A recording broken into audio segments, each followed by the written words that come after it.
And welcome to my channel. I'm Mandi Grace, author of 10 novels so far. I am going to the homeschool convention that I go to almost every year.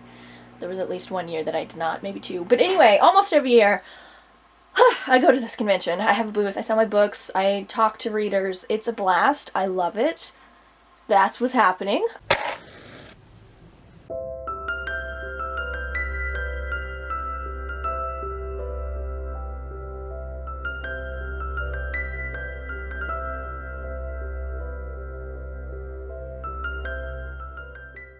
I leave tonight, we'll set up the booth, we'll sell the books this weekend. I'll try to do some vlogging of the whole experience, because I vlog this every year, so there you go. I don't know. Let's do this. We are on our way to the conference. Get excited. Alright friends, we finished day one. I did not pull my camera out at all, but I took some photos on my phone, and maybe I'll try and share those. Yeah, it was a good day. I got asked some of the strangest questions I've ever been asked. Maybe they weren't that strange, but like, I usually don't get questions like this that make my head go, huh? The first one being someone, they wanted to know what the books were about, and then said something about, like they have young Christian readers in their lives or whatever, and I was like, these books are Christian. Jesus plays a big part in the Robin Hood books, well, also in the dystopian trilogy. Anyway, apparently my books don't look very Christian, which is fair. Like, it's not like, I don't really plaster the Christian thing into my marketing, because I do want my books to be available to a wider audience. Anyway, but that aside, we were having a conversation about the Christian thing, and they were asking, like, how, like, what's in the book, so I was discussing, like, it being about, the character's transformation. A lot of the characters do encounter Christ, not all of them, but some of them do. And then the guy was like, but where is God in your stories? I feel like I just answered that question, sir. What do you mean by that? He was like, well, where is he? Where is he in the story? And I was like, interacting with the character, lots of the characters come to know Christ. What are you asking me? And he was like, well, where's God's providence? And I was like, in every aspect of the story?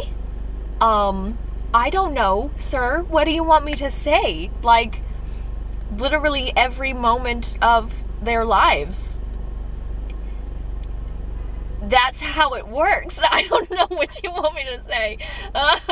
Anyway, I was not being very cohesive in my responses, because I was like, what do you want from me? The characters encounter Jesus. What else is there? I don't know. Anyway, yeah, I don't, also that the idea in my mind, based off of my personal experience and what I find in scripture,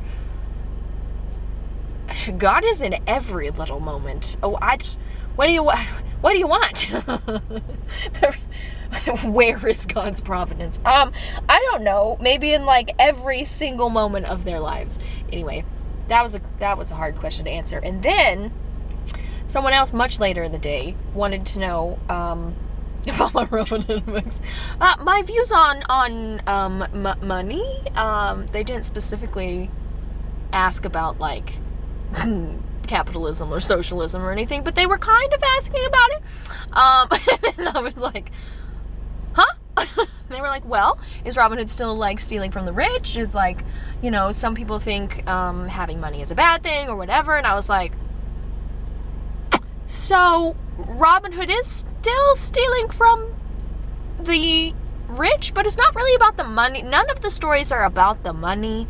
It's really about the cruel and the unjust, and it's about forgiveness and redemption, and it's yeah, my stories are very, like, interpersonal relations and Jesus. That's what they are. There's not really a focus on the money part, even though money is changing hands. It's not really the point. I don't know what to tell you people. Why are you asking about economics right now? Anyway.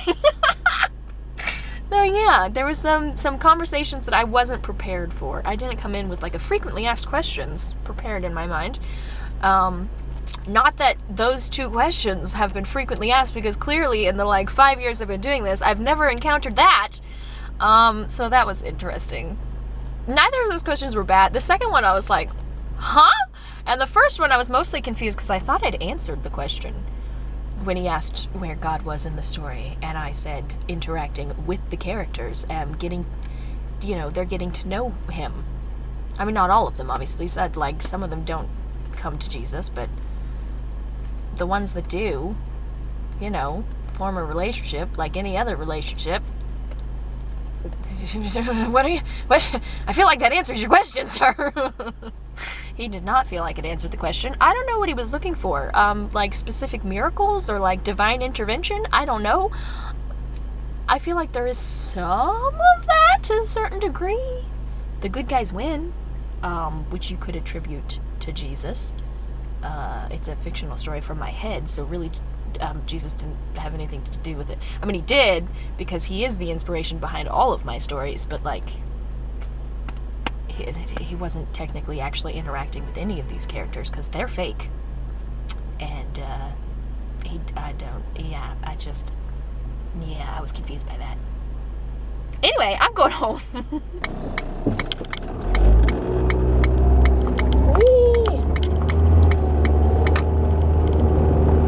Day 2, headed to the place.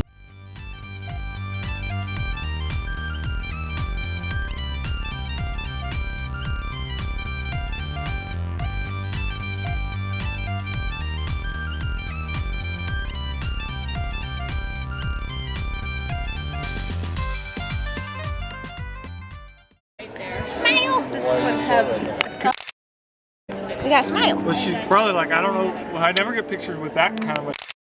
Okay, went for a walk by the river, which I got some footage of. You can see that now.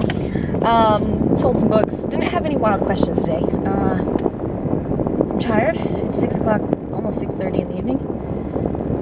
I have a 2-hour drive home. I need a nap. But this was good. This was fun. Maybe I'll give you an actual outro when I get home. Okay, we've been having an adventure, which doesn't make any sense because, like, this trip is 2 hours from my home, and I've done this trip before, and it's really not that exciting. But anyway, the excitement, I was listening to music and got really into it.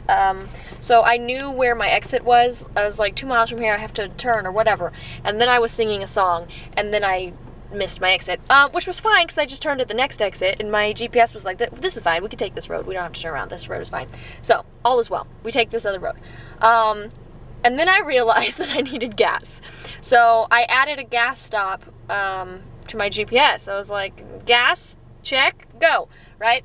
And so I was driving along, and the first stop for the gas, there wasn't a gas station there. There was nothing there. So maps needs updated, I guess. I don't know. Anyway, so I went back to the gas stations on the route and clicked the next one and started going. And there wasn't a gas station for whatever, I don't know what's happening with the gas. Anyway, so I kept driving and I didn't bother putting in another gas station. I was like, I'm just gonna keep my eyes peeled. And I found this little sucker. It's not a gas station. There's not a building or anything. I mean, there's that shed, but there's not like an actual gas station. There's just this 2-car thingamabob that I've never seen before, but I've definitely driven this road before. Anyway, so I got myself some gas. The screen is barely like readable. I was like squinting at it and being like, what do you say? But it filled the car with gas, so that's great. I don't know what's going on, you guys. I'm tired, and now it's 7:40, and I'm gonna be a little later than the like 2-hour drive, but we'll make it home eventually. We have gas now, so that's great. Okay, back on the road again.